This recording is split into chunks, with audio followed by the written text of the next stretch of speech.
കോഴിക്കോട് വെങ്ങാരി പാലത്തിന് സമീപത്ത് ബസ് സ്കൂട്ടറിലിടിച്ച് 16-കാരിയായ വിദ്യാർത്ഥിനി മരിച്ചു. പുതിയാപ്പ സ്വദേശി ശിവനന്ദയാണ് മരിച്ചത്. ഇംതിയാസ് കരീം വിവരങ്ങളുമായിട്ടുണ്ട്. ഇംതിയാസ്, എങ്ങനെയാണ് അപകടം സംഭവിച്ചത്? തൽക്ഷണം മരണം സംഭവിക്കുകയായിരുന്നു. കൂടെ ഉണ്ടായിരുന്ന ആളുടെ അവസ്ഥ എങ്ങനെയാണ് ഇപ്പോൾ?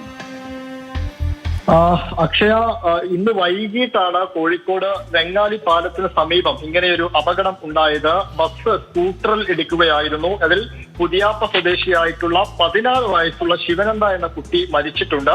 ഒപ്പമുണ്ടായിരുന്ന അവരുടെ തന്നെ സഹോദരിയാണ് ശിവാനി. ശിവാനിയുടെ ആരോഗ്യനില ഗുരുതരമാണ്. അവരെ കോഴിക്കോട് മെഡിക്കൽ കോളേജ് ആശുപത്രിയിലേക്ക് മാറ്റുകയും ചെയ്തിട്ടുണ്ട്. രണ്ടുപേരും, അതായത് ഈ വാഹനം എടുത്ത് റോഡിന്റെ ഒരു വശത്ത് നിന്ന് നേരെ ഹൈവേയിലേക്ക് പ്രവേശിച്ച് മറുഭാഗത്തേക്ക് ഇരുചക്ര വാഹനം എടുത്തു പോകുന്ന സമയത്താണ് ബസ് വന്ന് ഇടിക്കുന്നത്. ഈ ബസ് വരുന്നത് ഇവരുടെ ശ്രദ്ധയിൽ പെട്ടിരുന്നില്ല. ബസ് വരുന്നത് കണ്ട് വാഹനം അവിടെ നിർത്താതെ മുന്നോട്ടേക്ക് സ്കൂട്ടർ സ്പീഡിൽ എടുത്തു പോകുന്നത് നമുക്ക് ദൃശ്യങ്ങളിൽ കാണാം. അതാണ് അപകടത്തിന് കാരണമായത്. ഇരുവർക്കും പ്രായപൂർത്തിയായിട്ടില്ല, ലൈസൻസും ഇല്ല എന്നുള്ളതാണ് കാര്യം. 18 വയസ്സ് പൂർത്തിയായിട്ടില്ല. എന്തായാലും ബസ് കസ്റ്റഡിയിൽ എടുത്തിട്ടുണ്ട്.